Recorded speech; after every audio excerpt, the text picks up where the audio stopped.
Siphinde sinibingelele kwikhaya TV2. Kuthe izolo kuyisonto umongameli umnumzane Jacob Zuma wafika kaMashu eze kubalandeli bakhe lapho efike khona bebulala inyoka and bamukela ngezandla ezifudumele baze bashaya neziqubulo kwamnandi kwayale lapho naye ebezobeka khona inkulumo yakhe lapho ke athinta khona indlela afisa ukuthi izwe liphathwe ngayo waze wachaza nangokuthi kwenzeka kanjani ukuthi abelungu bagcine sebevumile ukuthi kuxoxiswane kungaliwa. Kodwa-ke angageqa amagula awuyizwele nangumongameli eyibeka indaba. Wena-ke ungaka-subscribe kuleli khasi, angazi ukuthi ulindeni. Ngicela usubscribe, ushare le video khona uzohlala uyithola zinjengoba zinjalo. Awuzwe-ke nangumongameli. Kwakufanele ukuthi uma uthatha isinqumo sokuthi ulela inkululeko wazi ukuthi ubhekene nokulwa unqobe kodwa ekuhambeni empini ungasala and baningi abasala babe ngaboshelwa kubala laba bantu babe ngalimali noma babulawe bubulawela ubala babe bulawela ukulwela inkululeko yethu thina abantu abamnyama ngezizathu ezithile izwe lonke selibona ukuthi kukhona kwenzeka eSouth Africa. Abantu abaningi abazi ukuthi kwakwenzekani. Into eyabangela ukuthi abacindezeli bathi hayi songaxoxa manje. Kanti ingoba babe sebebona ukuthi siyalithatha izwe lethu ngendluzula. Abelungu basentshonalanga bathi sebehleli bebodwa ngeke kulunga ukuthi iSouth Africa ithathwe ngendluzula. Basebeza la bezokhuluma nalabo ababephethe izwe okwakuthiwa iApartheid bathi kubona musana ukuqhubeka nilwe ngoba nizohlulwa eshumini leminyaka. Uma senihluliwe ngeke nibe nesandla ekuphathweni kwezwe eliyobe selikhululiwe seliphethwe abantu abamnyama uma benehlulile. Ziningi izinto eziyolahlekela amazwe asentshonalanga. Bathi okokuqala nje uma izwe seliphethwe abantu abamnyama kusho ukuthi nabelungu kubalulekile ukuthi sihlale siwutho eSouth Africa. Into ezonisiza ukuthi nivume ukuthi kube khona ukukhulumisana lokho kwabizwa kuthiwa ama negotiations. Ngoba uma nenze njalo niyokwazi ukuba nesandla noma sekuphethe abantu abamnyama. Ngoba kuma negotiations uyoba khona kufanele nivumelane ngakho niphinde futhi kube khona mhlambe ngeke nivumelane ngakho. Kodwa niyobe senikhulumela ikusasa lenu ukuthi nibe khona nibe nezwi ekuphathweni kwezwe lase South Africa. Base bethi ke kubona khumbulani ukuthi South Africa ibaluleke kabi. Ine point elu number 2 emhlabeni ngokubaluleka. Indawo eyaziwa ngokuthi ibaluleke ipoint elithile emhlabeni ukwedlula zonke ilelizwe okuthiwa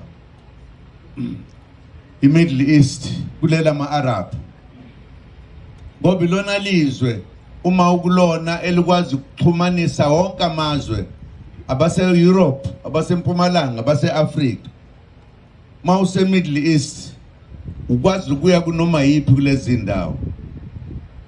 Kanti yazi waqala number 2 emhlabeni ngokubaluleka iSouth Africa. Ngale ndawo kubizwa kuthiwa iCape Point. Leyo nto isho ukuthi la kuphela khona umhlaba wase-Afrika. Ilona zibuko elibalulekele unumber 2 emhlabeni okwazi uma udlule kulona. Bathi kasifuni ukulahlekelwa ile ndawo. Ingakho sithi nina-ke be-apartheid asincengi siyanitshena ukuthi khulumani ukuze nathi sihlale sinesandla lapha ya. Ile nto yabangela ukuthi ke kuthiwa kuyokhulunywa. Kuvunyelwana ukuthi ayipheli impi. Kuvunyelwana ukuthi sophilisana kanjani. Indele ndaba uma ngayixoxa inganidumaza ngoba abanye nibathatha njengezithandwa zenu anazi ukuthi babe sidayisa kanjani.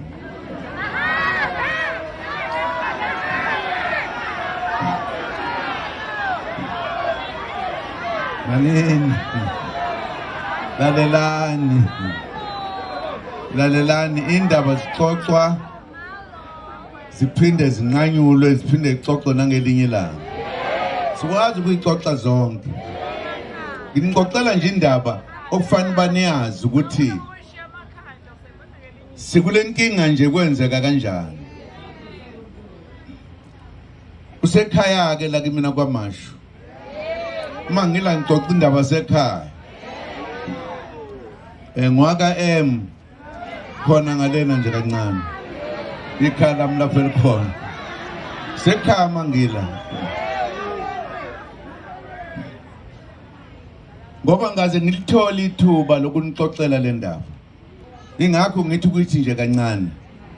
Ngiyanihahisela ukuthi nangelinye ilanga nithi awubuzwe iqedela bu. Ukuze sihlale sihlangana nje ngaso sonke isikhathi. Ukuba niyakhumbula ke kukhona indoda eyayiphethele elizwe iumongameli kwakuthiwa uPW Botha. Kukhona ilanga lapho khona owayenza isimemezelo nokukhuluma nabantu abamhlophe ndebona nje South Africa. Wathi izwe lonke liyashintsha. Alikho into engashintshi. Nathi siyaphoqeleka ukuthi sishintshe bakwethu.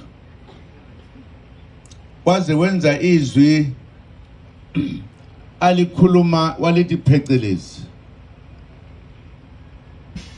Wathi the world is changing and we all have to change.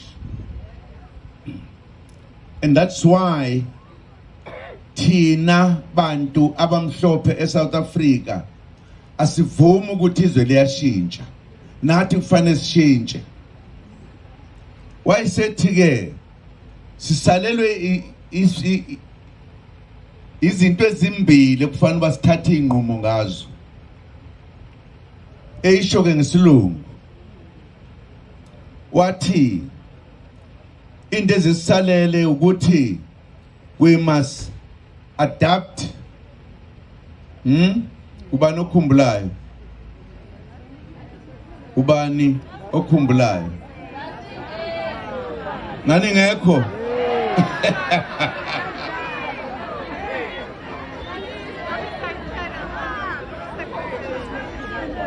Adapt.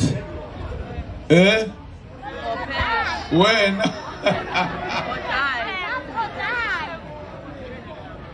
Adapt or change. Uyakhumbula? Nange sekhumbula komunye. Ngaleso sikhathi wayesho ukuthi akashonga ukuthi adapt or change. Ukhumbulani? Zokutshena before ngiqede ukuthi lalithina lesibili. Ngamanye amagama wayesho ukuthi etshena abelungu base-South Africa isikhathi sesifikile manje ukuthi sivume ukuthi akuxoxwe kube khona uxolo kuphele impi le eliwa abalwela inkululeko. Ngoba wayese etshenwe abasentshonalanga bathi asikwazi ukuthi sidedele lelizwe elibalulekile sehlulwe kulona singabe sabanazo ngakusasa ngoba uma kunjalo kuyosho ukuthi sidedela lelizwe elibaluleke kangaka eline Cape Point ukuthi thathwe ngamakomanisi basho njalo abasentshonalanga asikufunike lokho ingakho singanincengi ngeke sinisupport uma ningakuvumeli lokho ilokho kokwaqala ukuthi kube khona ukuthi akukhulunyiswane ngikhumbula kahleke lento mina ngoba dathunywa abaholi eLusaka ukuthi angizongena la kuqala ngizokwenza into okwakuthiwa talks about talks ukhona ukukhumbulayo ukhona talks about talks kama amagama ukulungisela inkulumo yolungiselela inkulumo inkulumo yini ke lebalekile babazi kahle ukuthi lelizwe libaluleke ngendlela eyisimanga uma lingase libe khona kusho ukuthi ngelinye ilanga singakwazi ukuvala iCape Point bangakwazi ukudlula kanti iyona ndawo ebenza ukuthi bathole umnotho kulolonke izwe ingakho nje kwaphela umngani kanye nabo nabelungu bala bathi hey niyakhuluma aniphumi ningakhulumanga naqeda nathinya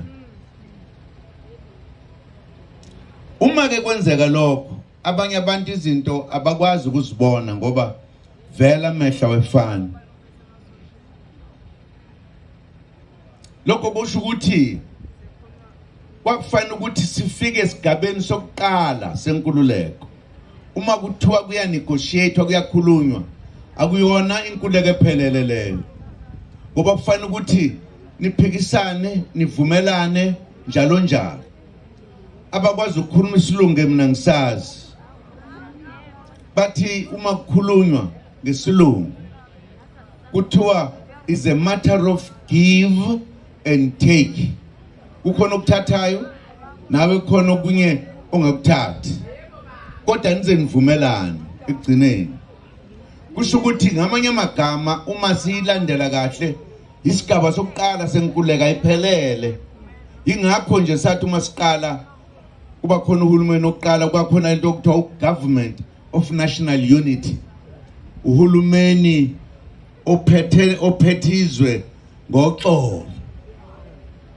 nokubambisana ingakho nje sonke yayingekho opposition ngalonkathi for the first 5 years kufanele ukuthi uma sekuthiwa manje sekuyiwa okhethweni ebese amaqembu ezimela ke ebese siyawina lowo ke owinile uyena ke ozokwazi ukwenza lento esifunayo kwakuyi-ANC ke leyo ngamanye amagama sesizohlala phansi sicubungula ukuthi iziphi izinto ezifuna ukulungiswa na lesikhashana ke esaba khona nathi sisekhona ngale sasenza lokho noma ukwenza kwethu kwakungafani ngoba phela akufani ngqo noma ngabe kucishe kufani kodwa kuyehluka kancane kancane ngisho ingane kuthiwa zizalwa umuntu oyedwa ayifani kuba khona abade kube khona abafishane njalo njalo konakale lapho ke lento engifuna ukuthi sithi yini namhlanje sekunje ngoba konakale ngokuthi uma sesiliphethe izwe sesidlulile kulesigaba sokuqala sangabe senza lutho okunye saqhubeka nje sengathi izinto zinhle ngoba ngenkathi sinegotiate azange nje for an example sikhulume ngenhluphema ngendlela okufanele sikhulume ngayo ngoba kwakuthiwa hayi kusaqedwe impi nje kuzolungiswa kubonakala ukuthi kuya kanjani phambili ingakho nje ngaleso sikhathi into engafanele kwafanele basandise izindle ezincane o2 room o4 room komuntu omnyama hayi komhlophe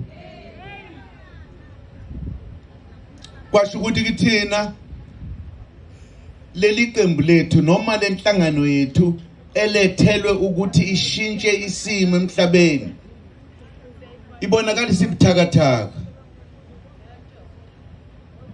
Bonakalisa ibuthakathaka ingasayenzi lento eyathi yayilwela sikhulula umuntu omnyama kufanele kulingane wonke umuntu eSouth Africa. Sangabe besaqhubeka manje ukuthi asilingane. Kwasala laba abaphezulu besele nje. Thina esiphansi siphansi njalo.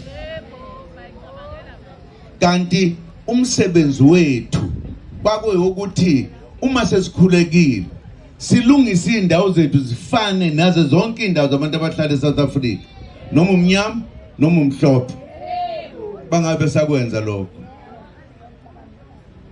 Yaqala ukusigulisa lento thina esahlupheka sihluphekela inkululeko.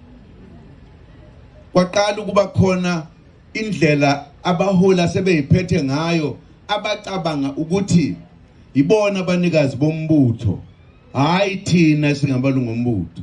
Sebeshaya yonke inhlobo yemithetho lapha.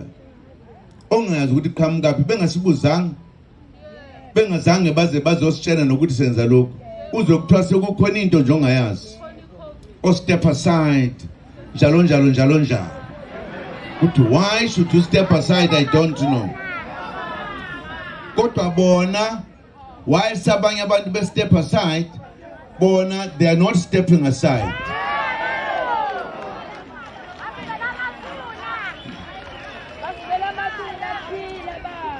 Athi umuntu ngoba unika isikhundla esikhulu kunezinye, athi kwabanye abantu step aside. Siyakusola nje wena step aside. Yeah? Kodwa uma kutholakala kumantalansi wakhe imali engazi ukuthi iphuma phi, no step aside. Inkinga. Ngifuna nizwe kahle, angifuni ukuyishaya kude. Ngifuna ukuyishaya eduze. Into uyabona makutholakala unemali eningi, ungazange uyibike emabhange, uyejele same time. Athi umuntu ngoba unikezwe isikhundla sokuba umongameli ayifihle imali. Izithole lo mama osebenza ukuthi yini le? Hawu imali. Atshena igebengu zangakubo ukuthi ake izotshontsha bantshontshe. Kutholakala kwazi sonke isizwe ukuthi umongameli unemali yokutshontshwa. Kodwa akasasho ukuthi I'm now stepping aside. Ngeze sibe ngemzekelo nje ngento eyodwa nje, hayi ngeziningi ezenzekile. Ngiyangizwa kahle. Akuseyona ke lento esasifuna ukuthi kanti inkululeko yethu izoba nabanye abangaphezulu kwabanye abangaboshwa noma benza amacala. Kuthi noma ungenzanga lutho uxoshwe emsebenzini uboshwe. Akuseyona inkululeko lesasilwela leyo. Hayike nizweleke umongameli we-MK Party eyibeka ke inkulumo yakhe. Thina ke siyikhaya TV2 sesithi nje shelele.